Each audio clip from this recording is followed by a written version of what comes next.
Hello friends, आज हम नई फैमिली आईडी बनाना सीखेंगे। तो सबसे पहले गूगल पे सर्च कर लीजिए फैमिली आईडी और आपके स्टेट का नाम। तो फैमिली आईडी की सबसे पहली साइट पे आप जाएंगे या पी जाएंगे आप यहाँ पर। तो लॉगिन करेंगे। आपके पास सीएससी आईडी नहीं है तो सिटीजन आईडी पे क्लिक करेंगे, सिटीजन लॉगिन पे। तो आपके पास फैमिली आईडी नहीं है तो नो पे क्लिक करेंगे। आपका आधार नंबर एंटर करेंगे यहाँ पर। आधार नंबर एंटर करने के बाद चेक करेंगे। तो चेक करते ही यहाँ पर दिखाएगा कि रजिस्टर योर फैमिली। तो रजिस्टर पे क्लिक करेंगे यहाँ पर आप। तो सबसे पहले जो आपके फैमिली का हेड है उसका आधार नंबर यहाँ पर एंटर कर देंगे एंड उसका नाम मेंशन कर देंगे, फर्स्ट नेम और लास्ट नेम। हम यहाँ पर नई फैमिली आईडी बनाना सीख रहे हैं। एक फैमिली मेम्बर से आईडी नहीं बन सकती, कम से कम 2 मेंबर होने ज़रूरी है। तो हम यहाँ पर फर्स्ट नेम और लास्ट नेम लिख देते हैं। जैसे पवन फर्स्ट नेम में आ जाएगा और कुमार लास्ट नेम में आ जाएगा। उसके बाद आप हिंदी में मेंशन करोगे, यहाँ पर हिंदी में मेंशन कर दीजिए फर्स्ट नेम और लास्ट नेम। आप उसको कन्वर्ट भी कर सकते हो। तो हिंदी में लिखने के बाद वेरीफाई कर लेंगे। अगर आपका आधार कार्ड सही होगा तो आधार कार्ड से ये सारा डाटा उठा लेगा ऑटोमेटिकली। तो आधार कार्ड से वेरीफाई होना बहुत ज़रूरी है। तो ये दिखा रहा है ओके वेरीफाई हो गया। देन उसके बाद आप एक एक करके डिटेल डाल देंगे, एक एक करके डिटेल डाल देंगे। तो सबसे पहले आप यहाँ पर सिलेक्ट कर लीजिए कि क्या यहाँ पर रिलेशन क्या है या यहाँ पर इसकी पोजीशन क्या है। तो यहाँ पर फिर इसके बाद बर्थ ऑफ डेट डाल दीजिए आधार कार्ड के अकॉर्डिंग। आधार कार्ड के अकॉर्डिंग डेट ऑफ बर्थ डाल दीजिए। जितनी भी हम डिटेल यहाँ पर मेंशन करेंगे वो सब आधार कार्ड के अकॉर्डिंग होगी।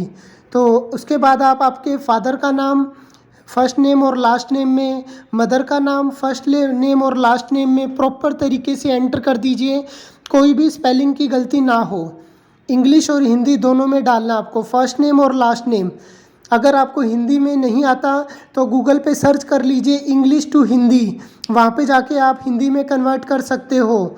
तो ये इस प्रकार से आप फादर और मदर का नाम लिख लीजिए। उसके बाद आप यहाँ पर स्पाउस का नाम मेंशन कर दीजिए। कास्ट के आपकी जनरल, एससी, बीसी, दिव्यांग हो या नहीं हो वो मेंशन कर दीजिए आप यहाँ पर। आपका बर्थ हरियाणा में हुआ था या हरियाणा के बाहर हुआ था वो मेंशन कर दीजिए आप यहाँ पर। देन उसके बाद आप हरियाणा में कितने सालों से रह रहे हो, कौन से ईयर से रह रहे हो वो मेंशन कर दीजिए। आपका बैंक अकाउंट है तो उसकी डिटेल मेंशन कर दीजिए। आपकी एनुअल इनकम कितनी है वो यहाँ पर मेंशन कर दीजिए। देन आपके पास लैंड या प्रॉपर्टी कितनी है आपके नाम पे वो सब डिटेल यहाँ पर मेंशन कर दीजिए प्रॉपर। तो यहाँ पर क्लाइंट के पास नहीं है तो 0 हमने मेंशन कर दीजिए। फिर क्वालिफ़िकेशन क्या है, 12th पास हो। और फिर ये सब डिटेल, बेसिक डिटेल मेंशन करने के बाद आप सेव कर लीजिए आपकी डिटेल। सेव करते ही तो आपकी टेम्परेरी आईडी क्रिएट हो जाएगी। जैसे ही आप सेव करोगे तो आपकी टेम्परेरी आईडी से क्रिएट हो जाएगी। सेव करिए आप प्लीज़। यहाँ पर सारी डिटेल एक बार रीचेक कर लीजिए, कोई भी डिटेल गलत ना हो। फिर ओटीपी जाएगा आपके, जो आपने नंबर दिया है फ़ोन नंबर, उस रजिस्टर्ड नंबर पे ओटीपी जाएगा। वो ओटीपी एंटर करके सबमिट कर दीजिए। सबमिट करने के बाद 2 ओटीपी जाएंगे आपके फ़ोन नंबर पे, एक के बाद एक। सबमिट कर दीजिए दोनों ओटीपी, वेरीफाई कर दीजिए। पहला ओटीपी आपने एंटर कर दिया, उसके बाद दूसरा ओटीपी जाएगा। तो 2 ओटीपी एंटर करने के बाद यहाँ पर वेरीफाई कर देना। एक मेंबर से फैमिली आईडी नहीं बन सकती तो हमने पहले पहला मेंबर ऐड कर दिया यहाँ पर, उसको वेरीफाई कर दीजिए ओटीपी। उसके बाद हम दूसरा मेंबर ऐड करेंगे उसी के साथ ही। टेम्परेरी आईडी क्रिएट हो जाएगी आपके सामने, आप देख सकते हो। ओके पे क्लिक कर दीजिए। ओके पे क्लिक करने के बाद आप देख लीजिए ये आपकी टेम्परेरी आईडी क्रिएट हो गई। अब ऐड मेंबर पे क्लिक करेंगे। यहाँ पर राइट साइड में आप देख सकते हो। जैसे ही आप ऐड मेंबर पे क्लिक करोगे तो आपको दूसरे मेंबर की डिटेल डालनी पड़ेगी। मान लीजिए आपने हस्बैंड की डिटेल डाली है तो आपको अब वाइफ की डिटेल डालनी पड़ेगी, या आपने पहले वाइफ की डिटेल डाल दी है तो अब हस्बैंड की डिटेल डालनी पड़ेगी। सेम टू सेम वैसे ही जैसे आपने पहले मेंबर की डिटेल डाली है। पहले आधार नंबर एंटर कर दीजिए, उनका नाम, first name, last name Hindi में, सारी डिटेल सेम टू सेम जैसे पहले वाले में एंटर की है सेम वैसे ही एंटर करनी है। तो मैं आपको ये पूरी वीडियो इस प्रकार से दिखाऊंगा। तो आराम आराम से एक एक डिटेल आधार कार्ड के अकॉर्डिंग एंटर कर दीजिए इंग्लिश और हिंदी में। कोई भी चीज़ गलत ना हो, क्योंकि ये करेक्शन नहीं हो सकता। एक बार जो आपने एंटर कर दिया वो कर दिया। तो वेरीफाई करके आधार कार्ड वेरीफाई कर लीजिए आप इसमें। यहाँ पर आधार कार्ड वेरीफाई होने के बाद देखिए ये बहुत ज़रूरी है। उसके बाद जब तक वेरीफाई क्लियर ना हो आप आगे नहीं मत बढ़ना। देन उसके बाद यहाँ पर आप मेंशन कर दीजिए कि आप जो हेड ऑफ़ फैमिली है उसके क्या लगते हो। देन डेट ऑफ बर्थ, बाकी डिटेल सेम भर दीजिए। उसके बाद सेव करना है आपको नीचे, जैसे पहली पार्टी का किया था वैसे ही करना आपको। स्क्रॉल डाउन करके सेव कर दीजिए, सारी डिटेल भर दीजिए आप यहाँ पर, देन सेव।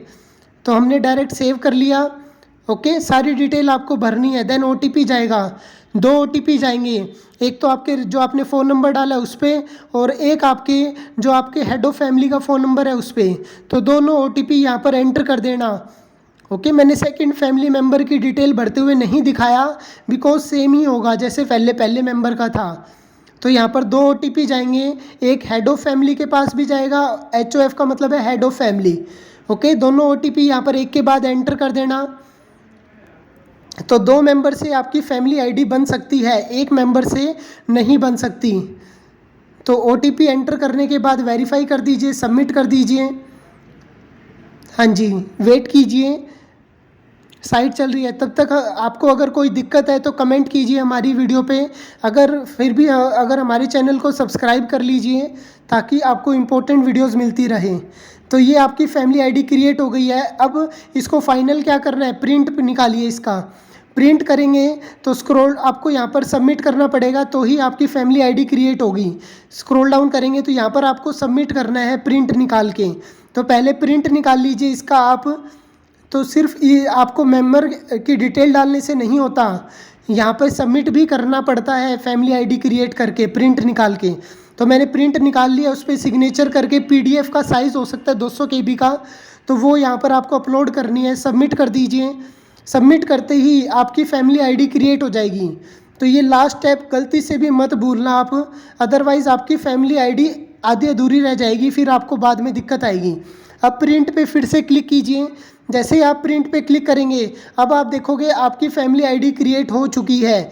जो आपकी टेम्परेरी फैमिली आईडी थी अब आपकी परमानेंट फैमिली आईडी बन चुकी है। तो इस तरह से आप अपनी नई फैमिली आईडी बना सकते हो। अगर आपको फिर भी कोई दिक्कत आ रही है तो कमेंट कीजिए, हम आपकी प्रॉब्लम का सॉल्यूशन निकालेंगे।